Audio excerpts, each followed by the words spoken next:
Fala pessoal, tudo bom? A gente está começando mais um Área Bitcoin Podcast, onde a gente debate sobre diversos temas que têm a ver com Bitcoin.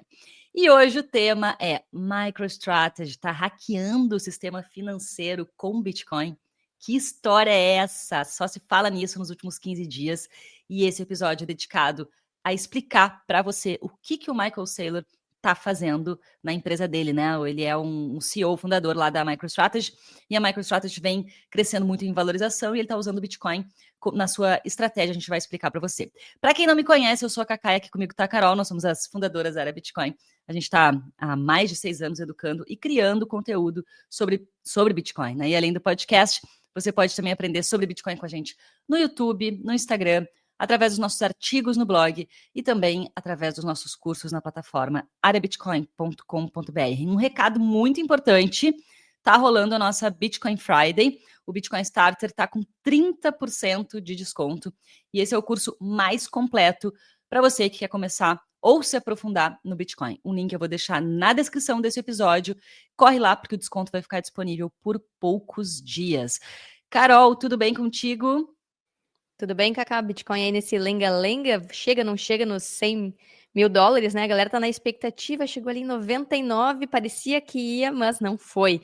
É que é uma perseguição por números redondos, né? Não que 99,700 seja um número ruim, mas parece que quando chega no número redondo é simbólico, né? Não, totalmente. Até a minha mãe essa semana me mandou uma mensagem ali por DM no Instagram dizendo: "Não, já chegou em 100k". Eu disse: "Não, não chegou não. Foi 99.700". E ela: já considero que bateu". Só que não, para nós tem que bater os 100k para realmente valer e a gente conseguir comemorar, né, Carol? É simbólico mesmo esse número. Sim, que nem quando bateu os 100 mil reais. Lembra, em 2020, teve até a festa dos 100 mil reais. Hoje já tá quase 6 vezes isso, né? E é muito doido olhar em retrospectiva o quanto o Bitcoin valorizou desde então e também o quanto o real perdeu poder de compra em relação a dólar e a Bitcoin, né? Naquela época o dólar tava 13,50, hoje já tá 5,70, 5,80. Então a gente começa a ver em perspectiva o quanto a nossa moeda é um cubo de gelo e o quanto É tem que se verdade. proteger dela. É verdade, que bom que tem Bitcoin, né? Agora, deixa eu te É. fazer uma pergunta, Carol. Depois do 100k, o que vai acontecer com o meme dos Laser Eyes? Pra mim é Laser Eyes until Fiat dies. A galera vai continuar com os Laser Eyes, porque é o foco de quem conseguiu enxergar o Bitcoin e ver além, enquanto as outras pessoas estavam atacando, né? Então vira um símbolo, assim, de identificação dos Bitcoiners no meio da multidão. Boa, boa. Tu não vai tirar, então, teus laser eyes lá do Eu não. Twitter, né? Adoro meus Laser Eyes. Eu troco a foto, mas boto Laser Eyes de novo. E Bom, não bora lá, tirei, então. não, Ah, não tirei Laser Eyes no Bear. Uma galera tirou os Laser Eyes, não tirei em nenhum momento. olha aí, ó.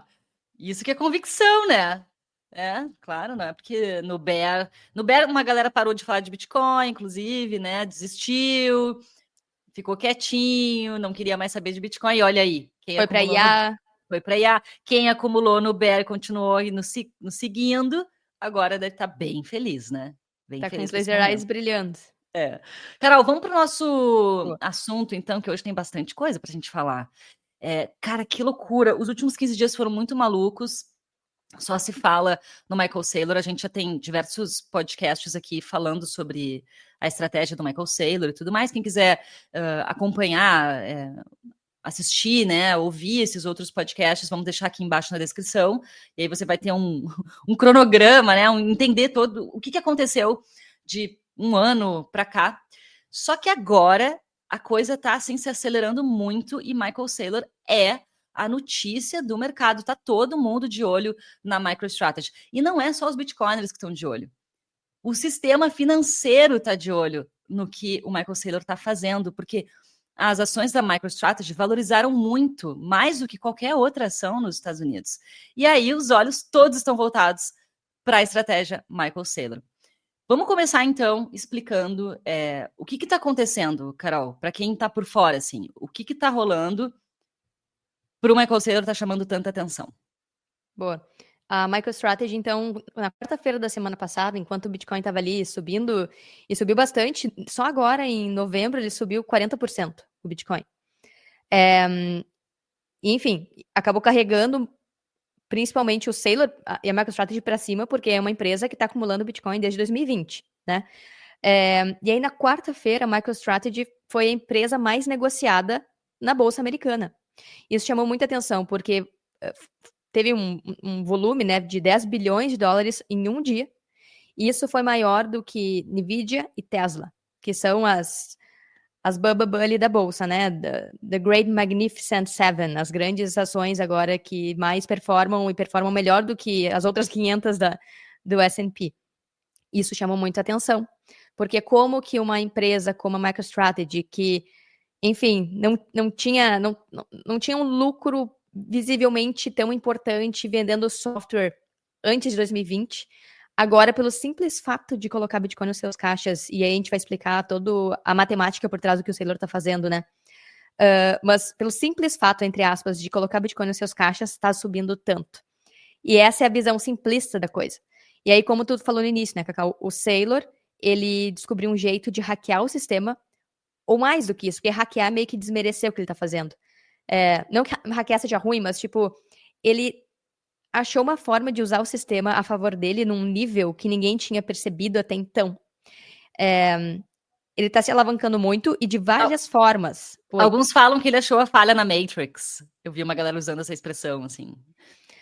Sim, eu ia comentar também, Carol, que só aproveitando antes de tu continuar, né, sobre a alavancagem que ele tá fazendo, o que eu acho muito curioso é que realmente a MicroStrategy não tá subindo pelo produto que ela oferece no mercado. Não é uma Apple que lançou um produto revolucionário, as pessoas acreditaram naquilo ali e começaram a comprar aquelas ações, porque a Apple tem, né, um produto que está na mão de todo mundo, que está dentro da casa de todo mundo, né? Tem uma adoção gigantesca. Não, a MicroStrategy não está crescendo pela adoção dos seus softwares. Ela está crescendo pela estratégia de inserir Bitcoin nos seus caixas. Isso que eu acho muito louco. É isso que tá todo mundo assim, caramba, o cara realmente descobriu uma maneira de chamar atenção para sua empresa e de pessoas colocarem dinheiro na empresa dele por causa do Bitcoin, não por causa do produto exatamente que ele vende, né? Sim, o Saylor fala que ele tem um gerador de Bitcoin dentro da empresa dele. E o que ele fez, né? Ele assumiu o risco pelas pessoas e tá botando o dele e o da MicroStrategy na reta, e com isso ele tá, como ele fala, vendendo volatilidade. Então, alguns dados aqui, né? Nos últimos 90 dias, a MicroStrategy subiu 100 bilhões de dólares. Isso é muita coisa.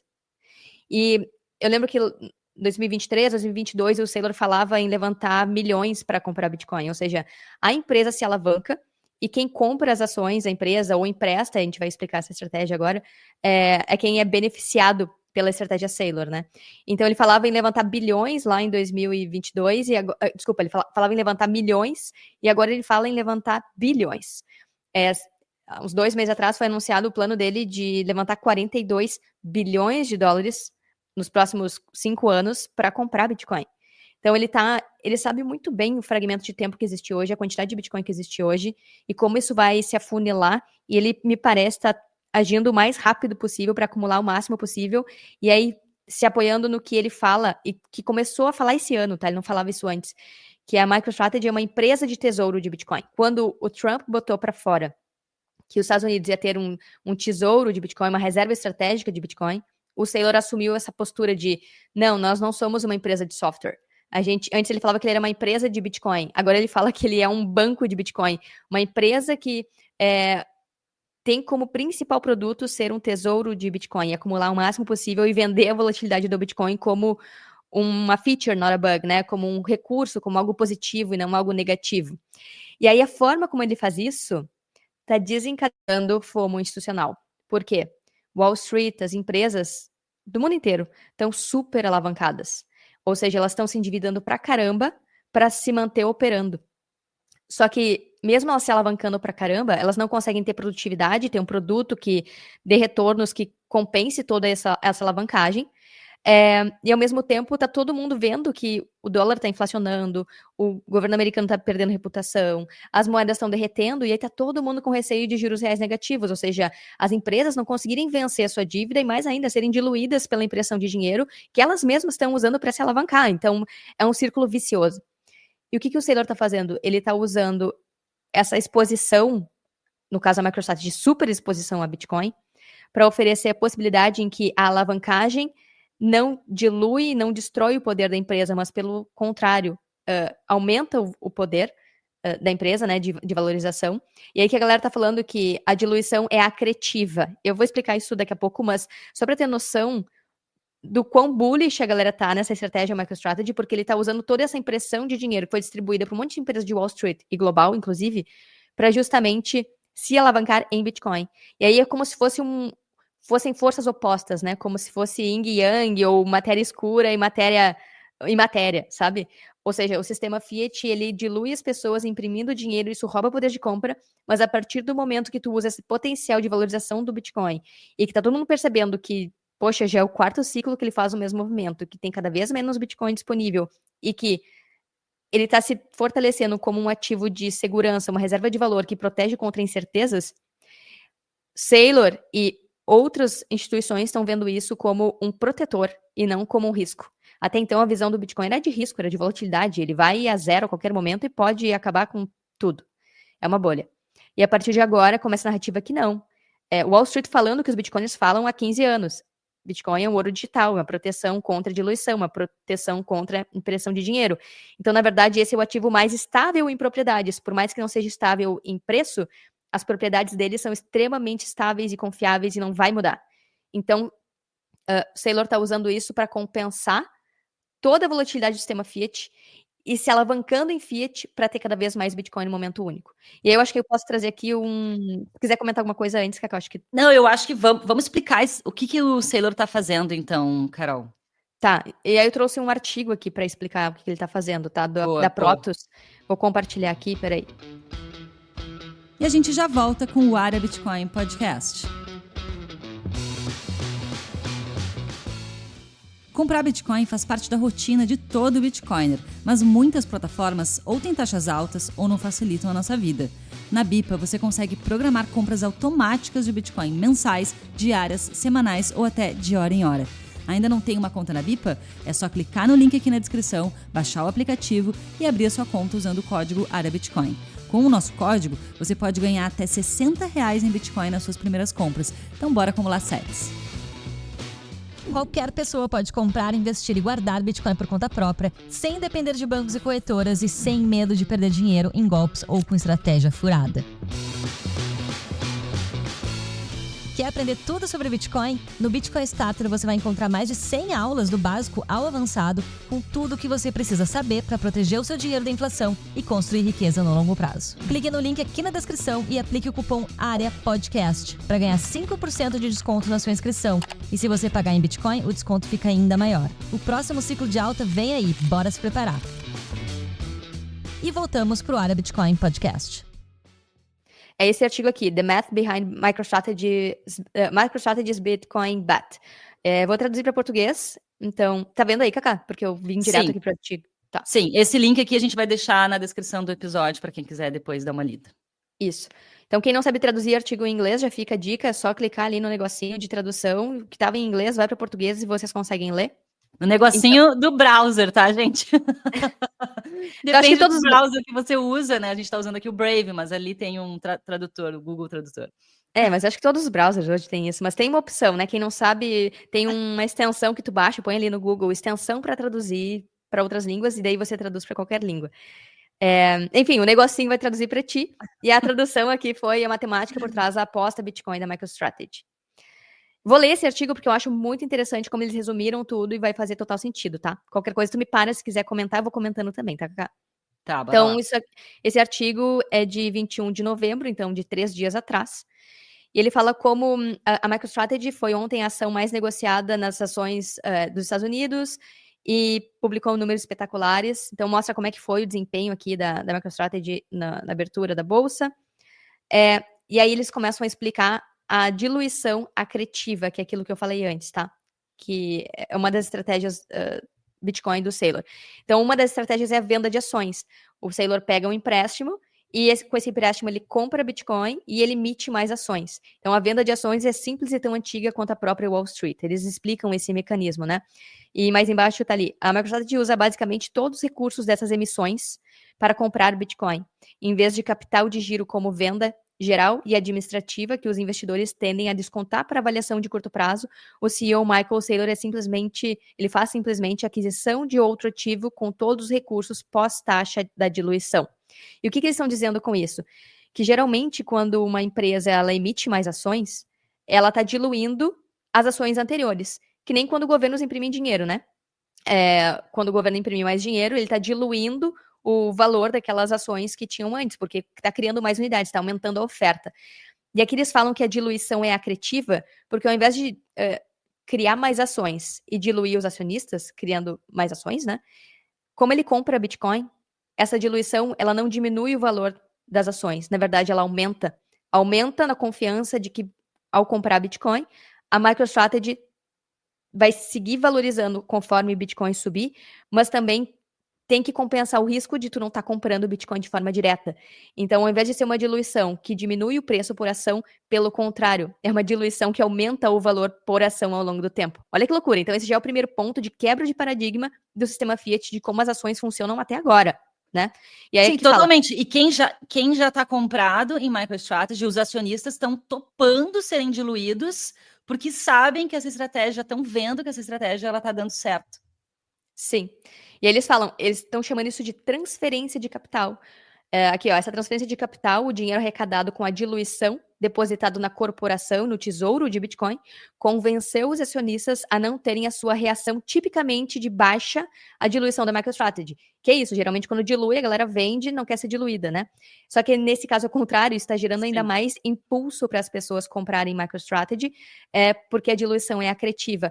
Ainda mais pelo fato de que, como a gente falou num podcast passado, muitas empresas, por exemplo, fundos de pensão, aqui no Brasil tem um fundo de pensão que não foi permitido, teve uma lei que não permitiu que fundos de pensão comprassem nem Bitcoin e nem ETF de Bitcoin. Mas eles podem comprar ações de empresas. E se pode comprar ações de empresas, vai comprar a MicroStrategy, que é uma espécie de exposição indireta a Bitcoin. Então é por isso também que está subindo tanto. Se existem tantas restrições a risco, né, para alguns modelos de negócio, então nesse caso a MicroStrategy pode ser uma porta de acesso para empresas que estão restritas, não têm acesso a Bitcoin. E o mais doido também é que o Saylor não teve medo, nem receio, nem nada, assim, de perder o poder de voto na MicroStrategy, que é o que fala aqui, né? De tanto diluir as ações, ou seja, emitir mais ações ao longo do tempo, a quantidade de ações com outros acionistas que não o Saylor está crescendo em proporção. E com isso, o Saylor acabou perdendo o poder de voto, o controle do poder de voto na MicroStrategy, ou seja, agora ele é minoria, né? Os acionistas que têm mais ações, aí, conforme ele vai emitindo e diluindo a própria quantidade de ações, isso diminui o poder dele. Olha como ele tá nem aí. Ele só quer entregar pro mercado, um modelo de negócio apoiado em Bitcoin, e 2, a melhor performance que Wall Street já viu, desculpa, através dessa estratégia. E aí, continuando aqui embaixo... E através de uma visão que ele teve. E é muito Total. louco. Vale lembrar, Carol, que em 2013, Michael Saylor fez um tweet descredibilizando o Bitcoin, não acreditava em Bitcoin. Aí ele começou a estudar e percebeu tudo isso. E olha só o que ele está fazendo agora. Total. E outro ponto que tu trouxe, Cacá, que daí me deu o estalo, isso mostra o quanto de lá para cá ele aprendeu e entendeu tão bem o Bitcoin. E ele já tinha experiência de aprender, né, de conhecimento de Wall Street de tanto tempo. A MicroStrategy é da época lá da bolha.com, dos anos 2000. Ele se aprofundou tanto em Bitcoin e tanto nos mecanismos de Wall Street e de corporações de levantar capital e diluição e tudo mais, e emissão de ações e crédito, que ele usou o Bitcoin, está usando o Bitcoin para explorar todas essas engrenagens e oferecer uma das melhores performances, a melhor performance talvez do ano, vamos ver até o fim do ano, né? Então aqui fala, ai, peraí que ele não traduziu aqui. Deixa eu botar de novo aqui. Às vezes tem um jeitinho para fazer ele traduzir, tem que botar zoom in e zoom out. Pronto, ó. Então, sublinhando este ponto, considere o anúncio pós-comercialização da MicroStrategy de 30 de outubro de 21 bilhões em diluição imediata de ações, mais dezenas de bilhões em diluição de longo prazo via conversíveis, que é a próxima forma de se endividar para se alavancar para comprar Bitcoin, que vai estar aqui embaixo no texto, né? Então, antes desse anúncio, a capitalização de mercado da MicroStrategy era de 50 milhões de dólares, e normalmente um anúncio de diluição de 40% a 80% teria causado um crash imediato. No entanto, as ações realmente fecharam no dia seguinte, menos de 1% negativas, e posteriormente subiram, que foi o que aconteceu ali semana passada, que aumentou 100 bilhões, né, de dólares nos últimos 90 dias, com esses anúncios de empréstimo, de emissão de dívida, na verdade, para emitir mais ações e emitir notas conversíveis. Essa é uma das estratégias, né? E a outra estratégia é a emissão de títulos, como se fossem debentures aqui no Brasil, para comprar Bitcoin. E aqui fala, a segunda estratégia para levantar capital do MicroStrategy é uma forma tradicional de alavancagem, em dívida. Em vez de diluir imediatamente o capital dos acionistas através da venda de ações, as empresas podem vender obrigações que recebem dinheiro em troca de juros futuros e reembolso de capital. A MicroStrategy tem um número extraordinário de títulos pendentes, blá, blá, blá, blá. Deixa eu só pular essa parte aqui. E aqui fala, seu risco padrão diminui conforme o Bitcoin sobe, né? Com os aumentos mais altos do Bitcoin. Então, alguns credores estão até mesmo renunciando a pagamento de juros em cupons em uma rodada de vários bilhões de dólares recentemente reduzido a 0. O que isso quer dizer? Quando eles emitem títulos de dívida, essas debentures, eles podem segurar até o fim, a data de vencimento desses títulos, e ter a conversão em dólares, de acordo com a taxa de juros que ele contratou lá no início, ou eles podem converter em ações. E tá aqui o pulo do gato do Saylor. Ele está fazendo com que as pessoas possam converter a renda fixa dele, os títulos que têm uma taxa de juros fixa. Depois a gente pode ver, não está aqui no texto, mas eu posso ver no site da MicroStrategy. Então as pessoas podem converter antes em ações da empresa. Ou seja, e aí por isso que o Saylor fala que ele está vendendo volatilidade. Porque se o mercado ele tem uma volatilidade normal das empresas, que muitas vezes é abaixo da inflação, uma valorização abaixo da inflação, ele está oferecendo a possibilidade de ter toda a valorização do Bitcoin e mais convertendo em ações da empresa. Ou seja comprando de forma direta, ou seja, comprando via renda fixa, os títulos, os bonds da MicroStrategy, as pessoas podem se expor a alta rentabilidade, né? O movimento parabólico que teve a MicroStrategy nesse período. Então, tem mais alguma coisa aqui que me chamou a atenção? Carol, deixa eu te fazer uma pergunta. Oi. Como que o Saylor consegue dar um prêmio maior do que a valorização do Bitcoin? Porque ele está assumindo o risco. Porque, assim, se é para comprar Bitcoin direto, compra Bitcoin direto. Por que as pessoas vão comprar? Isso é o risco implícito de cada ativo de mercado, né? Então, para as pessoas comprarem ações da MicroStrategy, elas têm que topar correr um risco maior. E para topar correr um risco maior, que é o Saylor quebrando, que é Bitcoin indo a 0, que esse é um dos riscos que fala aqui no texto, né? O único risco seria, e que o Saylor também fala, o único risco seria Bitcoin indo a 0. Só que com o passar do tempo, isso começa a se tornar cada vez mais difícil. Se a gente pega o gráfico do Bitcoin em escala logarítmica, quem entende matemática sabe o quão é difícil fazer movimentos exponenciais que apareçam em escala logarítmica, e o Bitcoin faz isso. Então, o Bitcoin ir a 0 é um evento de risco cada vez menor. E conforme Bitcoin tem seguido os ciclos e tem repetido esse momento parabólico ao longo dos ciclos, ele tem entregado uma grande valorização. Então, para que as pessoas topem abrir mão de comprar Bitcoin e ter esse retorno parabólico que tem sido em torno de 1000% aí nos últimos, pelo menos de 2020 a 2021, foi de em torno de 1000% desde o crash do Covid até ali novembro de 2021, a ação tem que subir acima do Bitcoin. E é o que tem feito, né? Nesse ano, o Bitcoin subiu 200% aproximadamente em dólares, e a MicroStrategy subiu 800% em dólares. Então tá reforçando isso, né? Como quem não pode se expor a Bitcoin e quem não quer comprar Bitcoin de forma direta tá se expondo através do Michael Saylor. E isso que ele tá fazendo tá destravando uma baita FOMO institucional. Só que, deixa eu só mostrar outra coisa, tá, Cacá? Antes de tu comentar. Esse aqui é o gráfico da MicroStrategy, tá? Desde 98. Aqui tá a valorização durante a bolha.com, que todas as empresas de tecnologia subiram muito no efeito de grupo, né, na bolha de ações de tecnologia, e depois, colapsou pra caramba, tanto que o Saylor postou que nessa época aqui, uma ação da MicroStrategy passou a valer 0,42 centavos de dólar, e que foi a pior performance da empresa ever, assim, na vida. E que de lá pra cá, e aqui aparece essa linha reta, não teve nenhum movimento importante. Nada. E quando o Saylor começou a comprar Bitcoin aqui em 2020, olha aqui o que aconteceu. Começou a acompanhar os movimentos do Bitcoin e começou a ter valorização acima da média de, sei lá, dos últimos 20 anos. E conforme o Bitcoin começou a subir nesse ciclo, a MicroStrategy acompanhou, só que acompanhou com um movimento muito maior. Muito maior do que Bitcoin. Bitcoin subiu 200%. A MicroStrategy, como eu falei antes, estava até aqui, eu estava medindo, tá?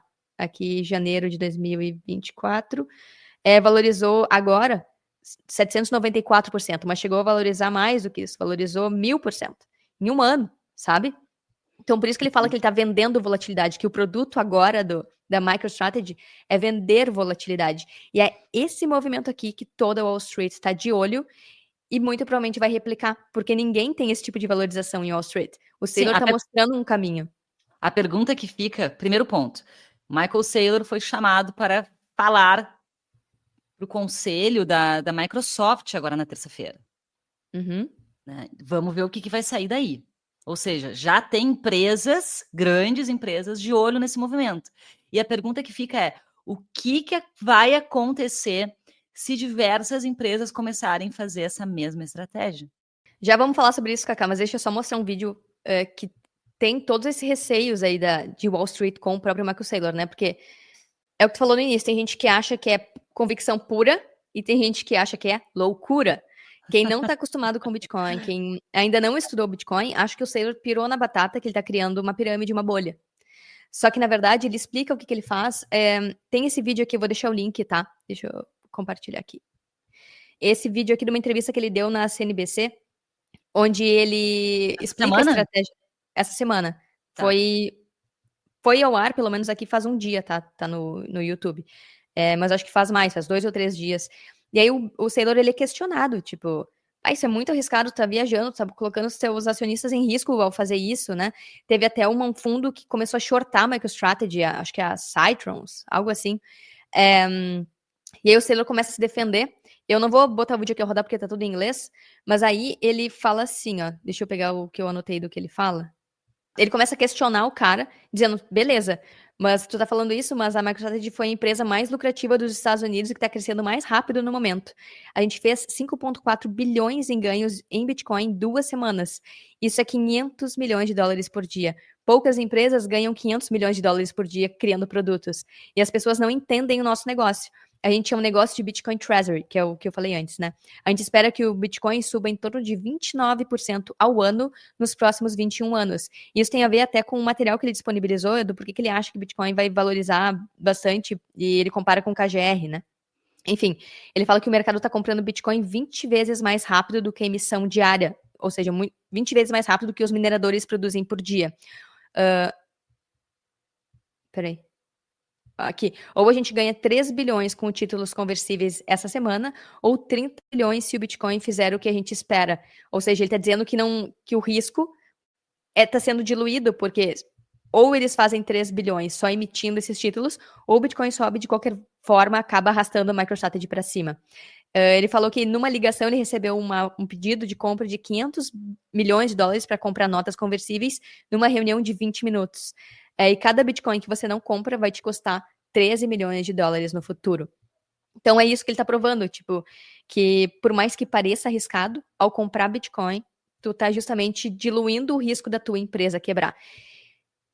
E eu tava um pouco cautelosa com essa postura, até que eu vi um outro vídeo que eu vou compartilhar aqui, tá? Que é esse aqui, vou deixar aqui nas descrições, que é esse cara aqui, o Andrew Holmes. Ele é de um fundo que faz empréstimos para as pessoas nos Estados Unidos hipotecarem as casas delas, e ele demonstra como que o fundo dele está, de certa forma, adicionando Bitcoin nos empréstimos para reduzir o risco de inadimplência dos clientes. E quando eu vi esse vídeo, minha mente explodiu totalmente. E aí eu percebi o quanto o Wall Street está comprando na surdina, por mais que muita gente esteja falando de Bitcoin, como o Saylor falou, a demanda agora é 20 vezes maior. E quando tanto Wall Street, Faria Limers, a galera de mercado, entendeu o que esse cara fala, é bizarro, assim, a demanda que pode vir. O que ele está dizendo? Geralmente, quando eles fazem um empréstimo, quando eles liberam dinheiro de hipoteca, eles estão expostos ao fundo, né? A gente está falando do cara do fundo. Isso, tá. E bancos também, né? Eles têm o risco da pessoa não pagar. Eles apoiam todo o empréstimo no valor da casa, no valor do imóvel. Que é basicamente o risco, de acontecer o que aconteceu em 2008, na crise subprime. As pessoas avaliarem, né, os gestores, a galera, os corretores, avaliarem mal. tanto o valor dos imóveis quanto a capacidade de pagar aquele empréstimo das pessoas. Tanto que em 2008 liberaram um monte de empréstimo da galera dando a sua casa como garantia, hipotecando. No final, o empréstimo começou a subir muito e em relação ao valor da casa, as pessoas pararam de pagar o empréstimo e entregaram a casa para não ter que arcar com um valor 2, 3 vezes maior do empréstimo em relação ao imóvel. E naquele momento os bancos quebraram. E naquele momento os bancos quebraram. E o que esse cara falou nessa entrevista? Que eles estão fazendo a seguinte operação. Que quando a pessoa ela quer fazer uma nova hipoteca, ou seja, ela já pagou 20 anos, 10 anos, não sei, da hipoteca que ela tinha, e ela quer pegar um novo empréstimo, o que eles fazem?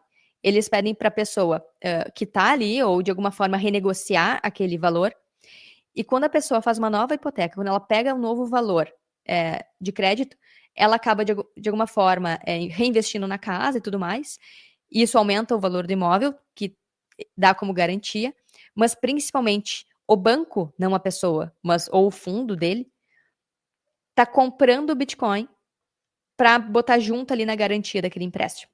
Ou seja, o Bitcoin está sendo um ativo que está sendo usado como recurso à inadimplência dessas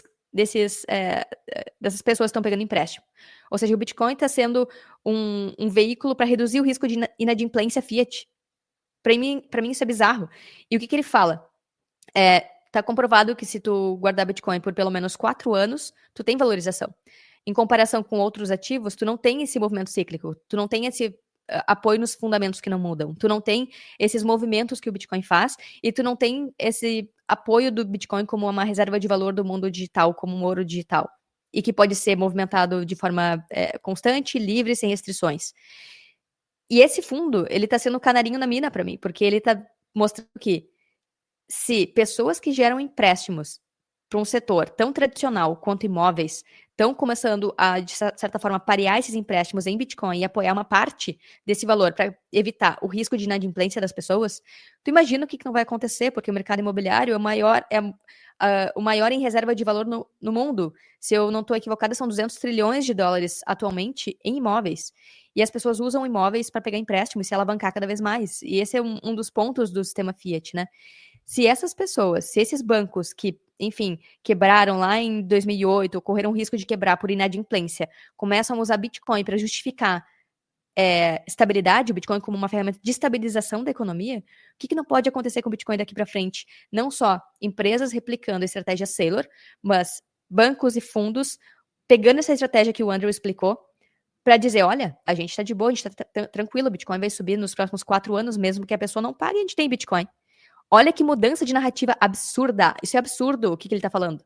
Enfim, quando eu vi isso, eu pensei, caraca, finalmente Wall Street tá despertando e quando, enfim, essa galera desperta, o mundo inteiro começa a agir, meio que reproduzindo, replicando essas estratégias, né? Isso é ainda são discursos que estão acontecendo nos Estados Unidos. Ainda no começo, né, Carol, a gente não vê nada parecido acontecendo aqui no Brasil. A gente ainda, às vezes, demora 2 anos para que essa mensagem chegue para o mercado aqui.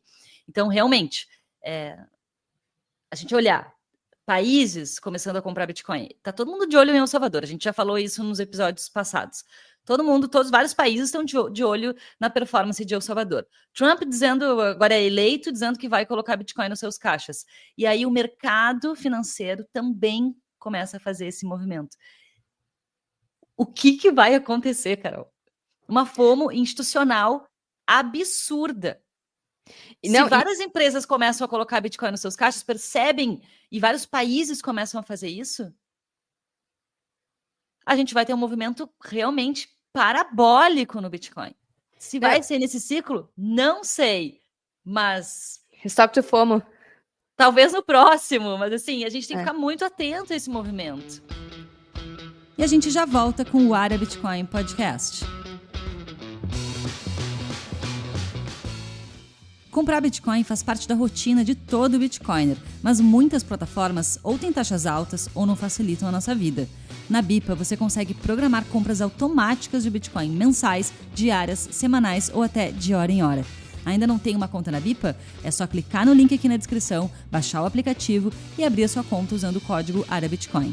Com o nosso código, você pode ganhar até R$60 em Bitcoin nas suas primeiras compras. Então bora acumular sats. Com a inflação aumentando e o custo de vida ficando mais caro, a conquista dos seus objetivos está cada vez mais distante. O Bitcoin pode te ajudar a acelerar sua liberdade financeira e o primeiro passo é entender como ele funciona. Quer aprender a investir em Bitcoin com estratégia e segurança para multiplicar patrimônio nos próximos anos? Clique no link aqui na descrição e conheça o Bitcoin Starter, o curso de Bitcoin mais completo e mais bem avaliado da história. Aplique o cupom AREAPODCAST para ganhar 5% de desconto na sua inscrição. Se você pagar em Bitcoin, o desconto fica ainda maior. E voltamos ao Ara Bitcoin Podcast. Sim, e olha só outro ponto, tá? Eu estava falando antes de um fundo de empréstimos em hipotecagem, tá? Mas olha só o que está acontecendo. Deixa eu compartilhar aqui minha tela de novo. A Alemanha vendeu seus Bitcoin, tá? Vendeu 50 mil Bitcoin e agora, enfim... Acho que tá num preço de $53 mil na época, se não me engano. Isso. E aí, olha só que doido. A Allianz, cadê? Peraí que tá abrindo aqui. A Allianz, uma das maiores seguradoras da Alemanha. Deixa eu achar aqui na lista. Aqui, ó. Allianz, número 22, tá? Seguradora da Alemanha, comprando MicroStrategy. O que isso quer dizer? Se o governo alemão não comprou Bitcoin, então as seguradoras, que é quem protege quando dá merda, estão comprando MicroStrategy, porque eles não... Imagina uma seguradora comprar Bitcoin de forma direta. Eu imagino que não possa. Então, se eles estão comprando MicroStrategy, é porque eles querem ter apoio, querem querem exposição a Bitcoin, mesmo que de forma indireta. Então, mesmo o governo alemão vendendo Bitcoin, as empresas, as seguradoras, quem está consciente do que está acontecendo na Alemanha está se protegendo e está comprando Bitcoin. E justo as seguradoras que deveriam proteger as pessoas no momento de crise, proteger as empresas em momento de crise, que são solicitadas a dar grana na hora que o problema acontece, estão comprando Bitcoin. Por quê? Porque não tem nenhum outro ativo onde eles possam garantir que eles vão ter o dinheiro no futuro para pagar justamente no momento de crise. Se está tudo derretendo que nem um cubo de gelo, se eles não tiverem Bitcoin, eles vão acabar ficando expostos à crise. Então, ter Bitcoin é um ativo que protege. E aí isso fecha totalmente com aquele artigo que a gente leu no podcast passado, do New York Digital Assets, que é uma empresa que está há muito tempo lançando report sobre Bitcoin e tudo mais, eles falando sobre como não ter Bitcoin vai ser uma responsabilidade. Ou seja, quem não tiver vai ser cobrado no futuro. Porque como assim? Tu é uma seguradora e tu não te preveniu contra os cubos de gelo. Tu sabia que tinha juros reais negativos, o Bitcoin estava aí. Por que tu não comprou? Por que não se expôs a MicroStrategy ou sei lá o quê? Então, olha como... A gente não precisa que eles falem, a gente só precisa ver o que eles estão fazendo através dos balanços e através dos reportes, né, dos relatórios que eles são obrigados a fazer trimestralmente ou a cada semestre. Carol, agora fica a dúvida, né? Será que é a MicroStrategy que está fazendo o Bitcoin subir? Que o Bitcoin tá ali, né? Naquele vai não vai, tá quase batendo nos $100 mil. Será que então, essa estratégia Saylor que está fazendo todo o mercado olhar para o Bitcoin e comprar Bitcoin? Na minha opinião, é o contrário, tá? É o Bitcoin que está fazendo a MicroStrategy subir e ter tanta atenção assim. Tu concorda comigo? Total, porque no fim, inevitavelmente, ia surgir um Saylor. Alguém que ia entender o Bitcoin, ia entender profundamente o sistema Fiat e usar os recursos que tem a seu favor, que é o que o Saylor está fazendo. Ele tem uma empresa multibilionária agora, mas era multimilionária antes, e usou os recursos que ele tinha de acesso a capital barato para comprar Bitcoin. Só que não só isso, ele tá metendo o pé no acelerador, ele não tá usando, comprando só um pouquinho. Não, ele tá usando essa oportunidade que é de fazer um ataque especulativo, isso foi previsto lá em 2014, a gente vem falando há 6 meses sobre isso, a galera falava, vocês estão, como é que é, desenterrando termos antigos, mas não, agora tá todo mundo falando do ataque especulativo que o próprio Pierre Rochard explicou que aconteceria em 2014. Então, o Saylor foi só o primeiro a ver isso e a meter o pé no acelerador, porque meter o pé no acelerador é um custo de oportunidade absurdo, ele consegue largar muito na frente em relação a países, em relação a todas as empresas que existem no mundo hoje. Então ele entendeu tão profundamente que ele resolveu agir, e agir de forma agressiva. Então não é o Saylor que está fazendo o Bitcoin subir, mas é todo esse despertar de tudo que aconteceu ao longo do tempo, e de maior entendimento sobre o Bitcoin, sobre as propriedades dele, sobre Fiat, como que Fiat funciona, e todos esses entendimentos também é Bitcoin que traz, porque a partir do momento que ele existe, é inevitável começar a comparar ele com outros ativos e começar a comparar as propriedades dele com outros ativos. E tem alguns dados que mostram isso. Por exemplo, deixa eu compartilhar de novo. Tá, pode ser esse aqui. Essa semana, a gente teve a maior quantidade em dólares, né? O maior volume em dólares de pessoas realizando lucros. Ou seja, 10 bilhões de dólares numa semana. E Bitcoin segue ali perto dos 100k, tá agora 97 mil dólares. E não caiu abaixo de 80, não colapsou, porque olha só o tamanho desse candle aqui. É muito parecido com o candle ali do topo do bull, né? Olha que tá muito próximo. E depois desse momento o Bitcoin caiu. E o Bitcoin não, tá segurando bem ali nos 97 e tentou romper várias vezes, né? Tem uma galera com medo dessa parede de vendas ali de cerca de 1 bilhão de dólares esperando para vender Bitcoin, né? Quando chegar perto dos 100 mil dólares. Daí surgiu um vídeo muito engraçado essa semana mostrando esse aqui, ó. Deixa eu aumentar. Mostrando sobre como quando o Bitcoin estava em 10 mil dólares, também tinha uma parede de venda absurda, e com o tempo, a parede de compras foi crescendo, crescendo, crescendo, até que engoliu a parede de vendas, e Bitcoin foi a 20 mil dólares, dobrou esse marco, que era os 10 mil dólares na época, era 2017. Então, eu vou acelerar aqui o vídeo rapidinho, depois eu vou deixar esse vídeo ali também. Ele começa a mostrar como que a parede de vendas foi sendo aqui, ó, derretida, diluída com o tempo, demorou alguns dias, mas a demanda veio. Então, para mostrar como, tipo, por mais que exista uma parede de vendas ali em 100 mil dólares, a demanda está cada vez crescente. Olha ali, ó. E pum, bateu os 10 mil dólares. Então, isso já aconteceu em outros momentos da história, né? A gente fala de números redondos como um marco, mas realmente é um marco que demonstra a demanda, né? Outra coisa que eu queria trazer, esse ciclo ele tá muito parecido com outros, então não tá fazendo nada diferente. As pessoas estão dizendo, Bitcoin, esse ciclo vai ser diferente. Pode ser que seja. É diferente no sentido que agora tem muitas instituições comprando, tem o Michael Saylor, tem seguradora, como a gente falou, tem fundo de empréstimos em hipoteca, mas ele tem os governos. Tem os governos. Então, sim, ele pode subir mais do que os outros, mas ele tem seguido os ciclos de 2021, 17 e 2017. Só o de 2013 e 14, que, enfim, foi muito mais parabólico que todos, pode ser que replique esse ciclo? Pode ser, mas só o fato dele estar espelhando os ciclos de 2017 e 2021 já mostra aquela previsibilidade do choque de oferta e uma nova descoberta de preços que acontece a cada novo movimento parabólico. Outro dado que mostra a demanda é esse dado aqui, que só nesse ano 2024 teve um inflow em fundos de Bitcoin e criptos, e aí a gente fala mais especificamente de Bitcoin, porque a gente viu que esse ano não teve tanta injeção de grana em protocolos cripto, foi mais em Bitcoin. Esse ano foi muito parabólico a injeção de grana, foi 38 bilhões de dólares. O outro ano que teve uma grande injeção foi 2021, mas bateu ali um pouco acima de 5 bilhões. Olha como está cerca de 6 vezes mais, quase 7 vezes mais a entrada de capital nesse ano. E a gente está vendo um movimento voltado para Bitcoin, não tanto para criptos, né? E o outro ponto que eu queria trazer é esse aqui. As reservas de Bitcoin nas exchanges estão batendo mínimas históricas, ou seja, essa demanda está sendo vista através das pessoas, as exchanges, tendo cada vez menos Bitcoin ali nos seus caixas, nas suas plataformas, à disposição para compra e venda. Então, sim, é o que acontece em todos os ciclos. Em parte tem o Saylor como uma fonte de demanda, mas também como um espelho, como um exemplo para que outras empresas repliquem. Então, não existe fato isolado no Bitcoin, né? Tudo é consequência desse grande mastermind, despertar coletivo, de que existe um ativo superior disponível para as pessoas, se elas quiserem se expor, se elas quiserem comprar, se elas quiserem acumular, frente aos cubos de gelo que existem por aí globalmente. Acho que é isso. Outro ponto. E agora a gente tá vendo aqui a galera, o Raw Paul, que é um baita shitcoiner cripto, lamentando sobre sobre ter vendido o Bitcoin lá em 2017. Como ele tinha comprado 2 mil dólares na época, que tinha valorizado muito, e ele fez 10 vezes aquele valor e resolveu vender, como hoje essa posição equivaleria a 100 milhões de dólares. Então a gente está começando a ver tanto os criptos quanto os fiat, como até o Thiago Reis, falando que talvez seja a hora de comprar Bitcoin.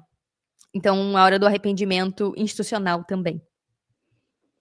Dados muito interessantes, Carol. Bom, essa semana, como eu comentei antes, promete, porque vamos ver o que vai sair dessa reunião do Saylor, da participação do Saylor lá na Microsoft. É MicroStrategy, Microsoft, tudo meio parecido.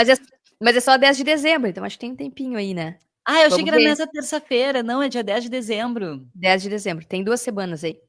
Então temos mais um tempo aí para ver. Até lá, muita coisa vai acontecer. Pode ser até, inclusive, que Bitcoin já bata o 100k. Tu acha que acontece isso, Carol? Eu acho que vai bater, independente de quando vai ser, né? Em algum momento vai bater. Pode ser daqui 2, 3 dias. Esse mês o Bitcoin subiu 40%, saiu dos $60 mil para os 99. Então, tinha como prever isso? Não tinha como prever isso. Ninguém preveu isso. Tinha gente dizendo que ia cair. Então, eu prefiro não prever e vamos deixar rolar, porque observando o que esses caras estão fazendo, a gente já tem um direcionamento do que vai acontecer. A gente não sabe quando que vai ter aquela disparada de novas descobertas de preço. E outra, pode cair a qualquer momento, então nada sobe em linha reta. A gente viu ao longo dos ciclos anteriores quedas de 30%, 40%, 50% ao longo do bull. Então não é porque caiu, então para quem tá chegando agora e tá nos escutando, não é porque caiu que acabou o bull, ou que Bitcoin morreu, ou que blá blá blá, acabou a descoberta de preço. Não, é natural essa volatilidade selvagem, especialmente no bull do Bitcoin.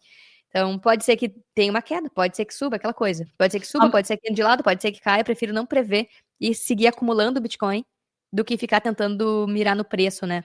Tem uma frase que eu tenho pensado muito, que é consistência é mais importante que timing. Então, ao invés de ficar olhando e catando topo e fundo, a galera tem que focar em ser consistente para estar exposto quando a subida acontecer. Não, e bem lembrado, Carol, que para quem está chegando agora, não ficar achando que o Bitcoin vai subir para sempre. Que o Bitcoin, ele sobe, mas não em linha reta. Vão ter várias quedas no meio do caminho. Então, não se desespere, procure estudar o Bitcoin, entender como ele funciona. E aí você vai ficar muito mais tranquilo, com o coração mais tranquilo, comprando Bitcoin, sabendo que vai ter muita volatilidade no caminho, mas que é importante você dar um zoom out aí no histórico do Bitcoin para entender que eles têm uma tendência de alta aí no longo prazo. E é isso, Carol. Vamos ver o que esses caras aí, que esses grandões vão fazer, o que vai surgir nas próximas semanas. Estamos de olho nas notícias. E agora está explicado aí para quem não entendeu o que está acontecendo com o MicroStrategy, com o Michael Saylor. Agora espero que você tenha entendido. Não deixe também de acompanhar o podcast, os próximos episódios, e também de conferir os que a gente já fez, os anteriores, sobre MicroStrategy, para você ficar realmente por dentro de toda essa estratégia do Saylor. Carol, quer mostrar mais alguma coisa aqui? Quer compartilhar mais alguma informação? Sim, eu estava procurando aqui os juros das notas conversíveis. Aqui, ó. Eles emitiram notas conversíveis que tinha proposta de juros, mas recentemente eles emitiram uma nota conversível, ó, dia 20 de novembro, com 0% de juros. E é isso que é bizarro, né? A galera topa comprar um título que não paga juros, só pela possibilidade de converter em ações da empresa. Então, vou deixar aqui o link também para a galera depois olhar esses reportes da MicroStrategy com todos os dados aí das compras e do que eles estão fazendo. Tá cheio de link aqui embaixo na descrição desse episódio, gente. É um dossiê completo para você entender, então, a estratégia Saylor. Carol, muito obrigada. Te vejo no próximo episódio, o episódio mais nerd que já vamos fazer nesse canal. Eu tô doida para bater esse papo. Spoiler! Vou dar só um spoiler aqui do próximo episódio. Deixa eu só rodar minha pauta aqui. Vai ser... a gente tem uma pasta, tem várias ideias de podcast, e esse episódio entrou abaixo de Nerd Doidão. A gente vai falar sobre espaço-tempo, consciência e Bitcoin. Vai ser muito louco, muito louco. Nos encontramos no próximo podcast, no próximo episódio. Acho que eu vou tomar um cafezinho para ativar aqui o cérebro. Até mais. Até mais.